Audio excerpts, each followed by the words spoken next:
Good evening, this is Patricia Barnett, and this is Module 7 of Ethics and Professional Standards in Psychology, EDP 820 at Aspen University. Module 7 centers around research ethics, informed consent, confidentiality, scientific integrity, and deception. This evening's video will focus on client confidentiality, informed consent, clients turning 18 while in mental health treatment, and parental notification. I will close the video with one of the four that is easily or easier implemented in my place of business. Let's begin with client confidentiality.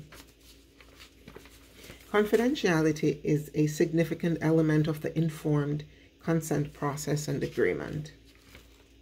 Confidentiality establishes an atmosphere of critical trust between participant and researcher, especially in certain clinical and/or social psychology cases where there could be clients dealing with issues that could have severe or destructive outcomes and should remain private and handled with the utmost of care and confidentiality.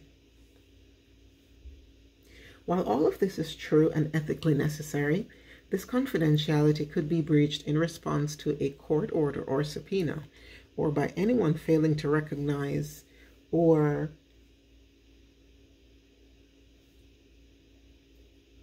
appreciate the ethical requirements that govern confidentiality and the subsequent adverse impacts that could occur if trust is violated.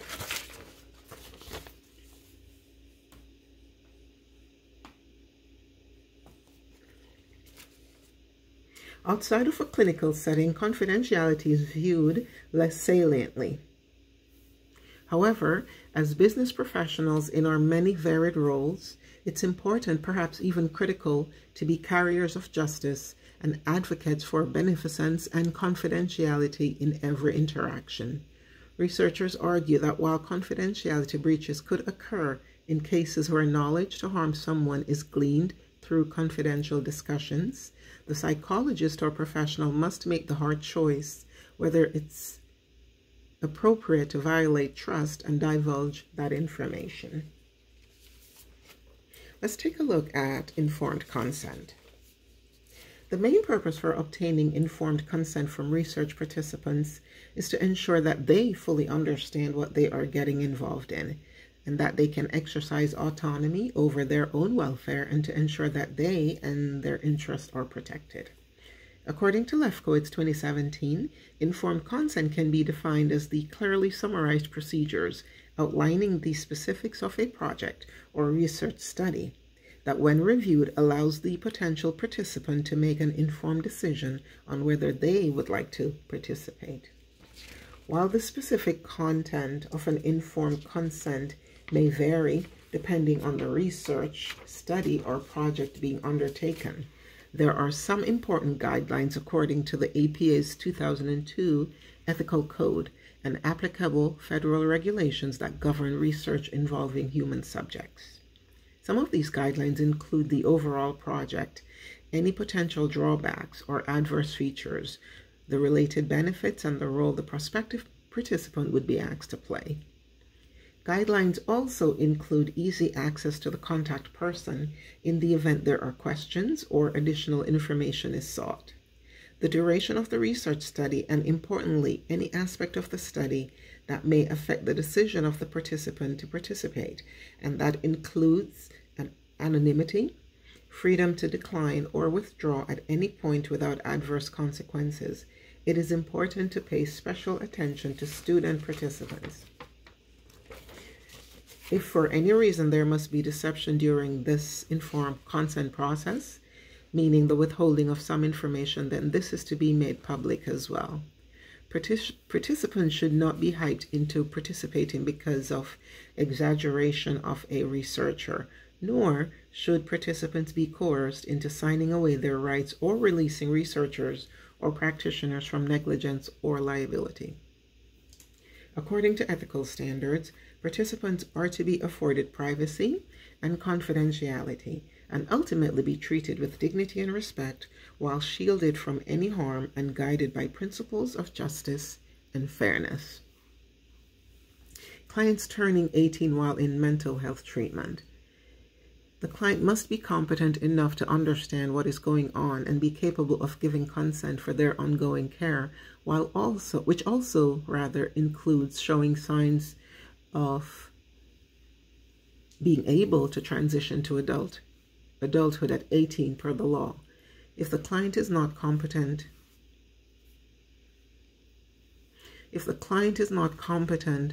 due to mental status, disease, or emergency, what then would be the motivation or benefit to abide by the legal age requirement?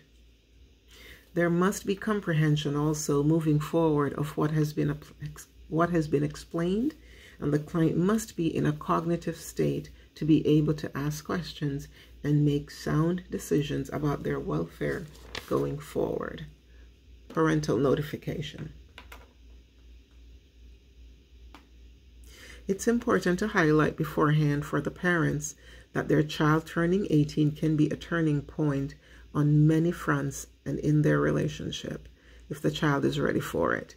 Research suggests that the vast majority of clients are not prepared to enter into young adulthood in a successful manner.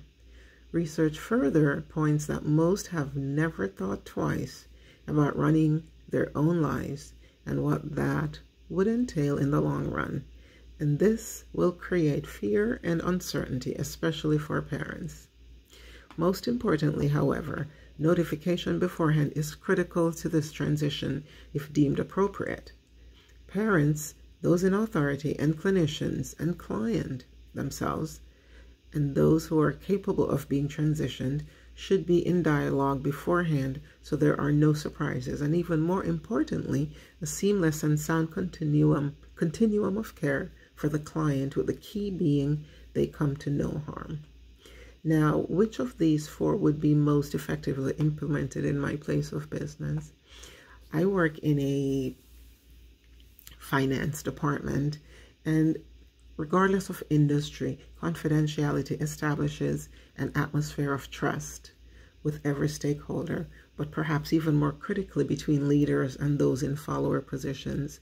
I would also add between the business and those they serve. Confidentiality builds trust and promotes confidence. It protects the reputation of large and small enterprises. It prevents the illegal and immoral use of confidential information, and it ensures compliance with the law. If clients know that their information is not safe with an organization, it is less likely that they will want to do business with you. There is a saying that confidentiality can make or break a business, making it such a critical element to business success and people interactions. Now, how could this be implemented? Open communication is critical when it comes to confidentiality and trust. Employees should be able to have the freedom to speak with their leaders, respectfully, of course, but have the ability to discuss what they feel like discussing and know that there is an element of trust or a high degree of trust when communications are taking place. With that in mind, open door policy, frequent meetings with teams, documentation of new procedures, documentation of policies and sticking to policies, because those are essential to establish and retain trust in a business. Thank you for your time. Again, this is Patricia Barnett.